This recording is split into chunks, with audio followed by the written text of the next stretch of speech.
Hi, this is Coralla Fickler McLean, and I'm talking to you from Welcome, WYLCOME, welcome.com. And we're going to continue with our language videos.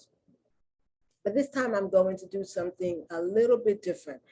This is not about pronunciation. This is not about vocabulary. I'm going to go back to that because I have many cards on that subject. But this is about verb. Well, this is about structure, how a language is structured. So let me first, before I continue talking, share my screen with you.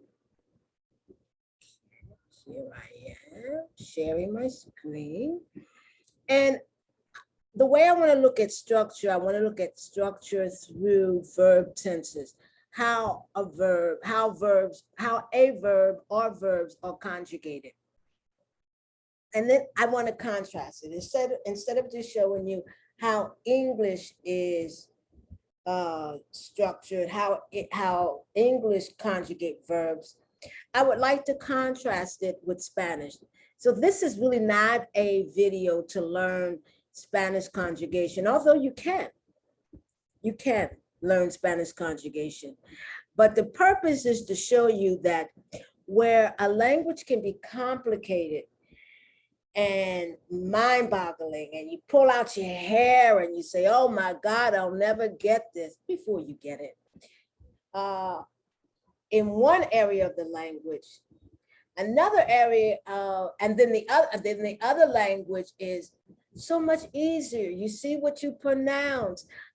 There are exceptions, but a lot of the exceptions are very obvious, or you're given warning, or you are telegraphed that this is going to be an exception.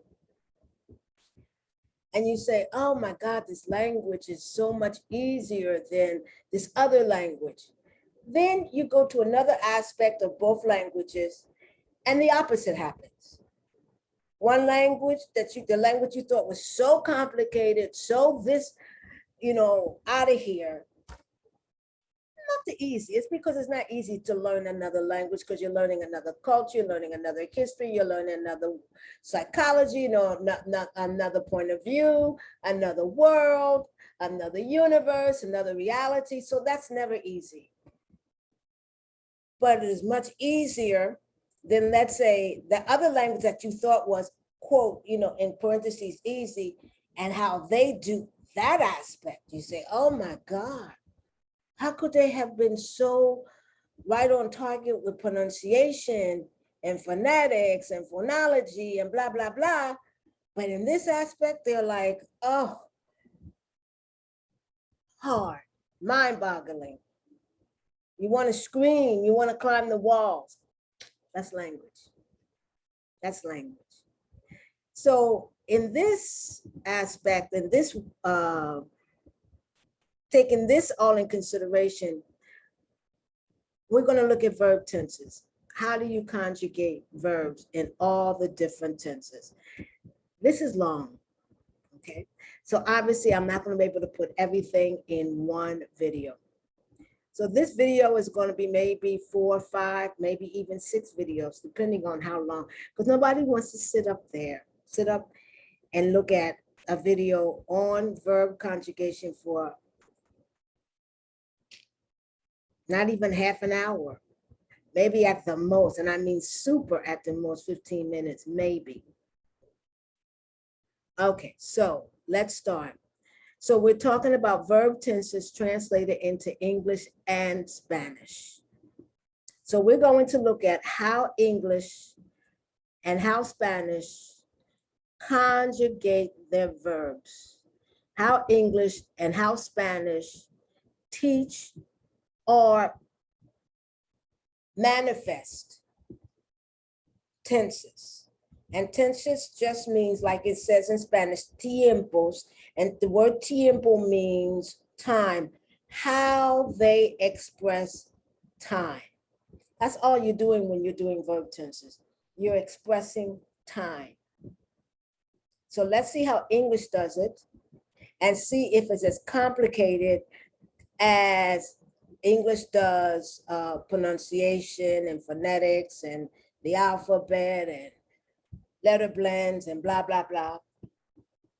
Or or is it much easier in that aspect? We haven't looked at Spanish pronunciation yet, but you can be rest assured it's not as complicated as English. It has its complications. It has more letters, which, believe it or not, makes it easier rather than harder. It has accents, which, believe it or not, makes it easier than harder. And we're going to look at all of that. But believe me, the pronunciation in Spanish is nowhere near as thoughtful or thought-provoking, I should say, as English. It's not even as thought-provoking or hair-raising as French. And French is a touch easier than English. Okay, so let's look at these verb tenses. So we're looking at verb tenses translated into English and Spanish. That's me, Corella Ficklin McLean. That's how you spell my name and say my name. And we're talking about tense of verb, and then talking about the grammatical description of verbs. Tiempo del verbo, descripción gramatical del verbo, of the verb. You know what? Now that I'm here, I'm going to put of the verb. There we go. There we go. All right. So before anything, we have to define our terms. So one term we have to define is the infinitive form of the verb. That's the verb when nothing is done. It's just a full form of the verb.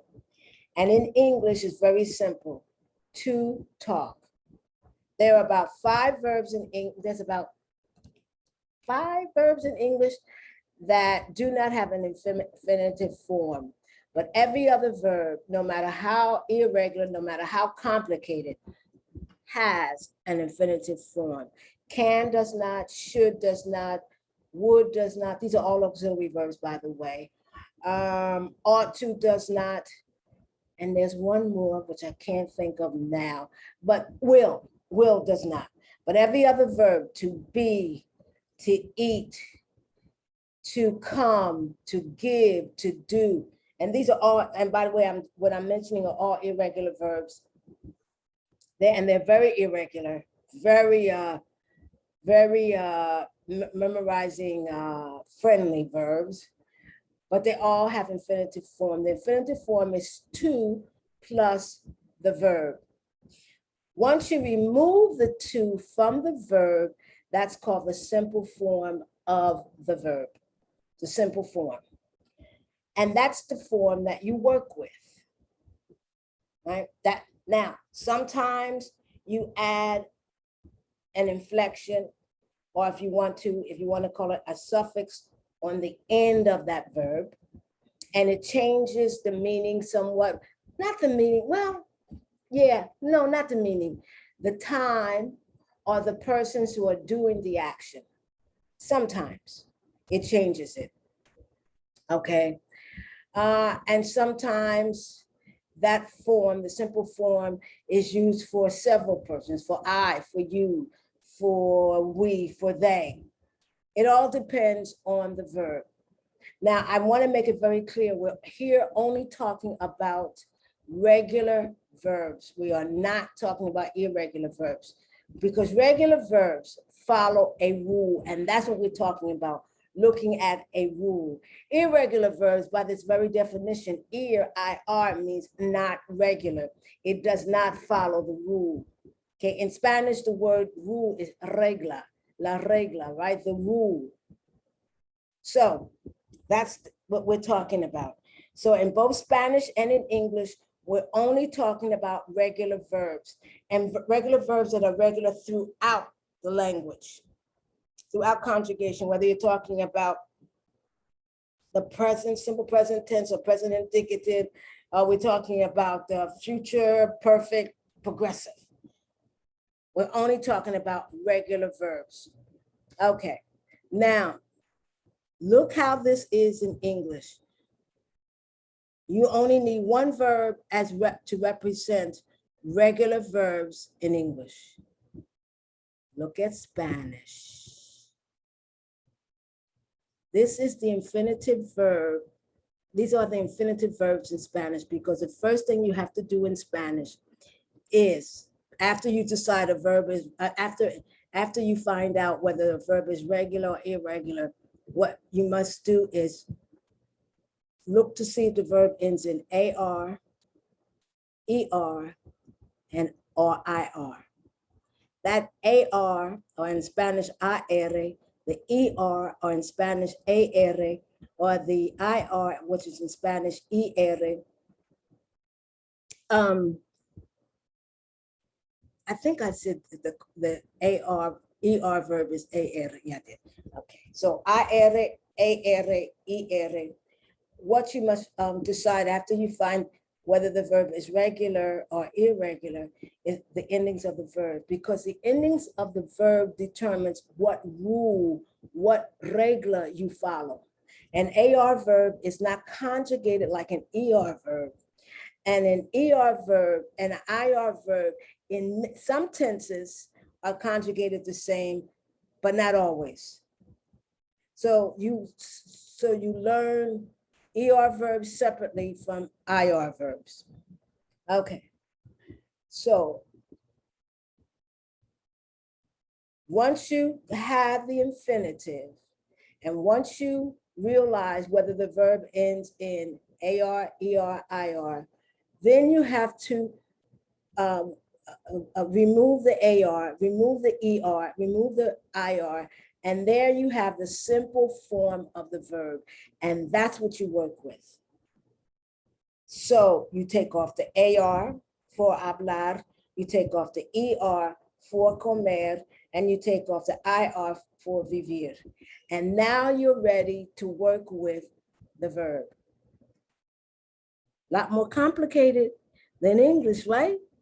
And if to teach Spanish alphabet, it takes me nowhere near as much time as to teach English alphabet. I don't have to worry about, letter blends and diphthongs, and I don't have to worry about if the word ends in an A, or if the word ends in this or that, and that, if whether it's a short O and a long O.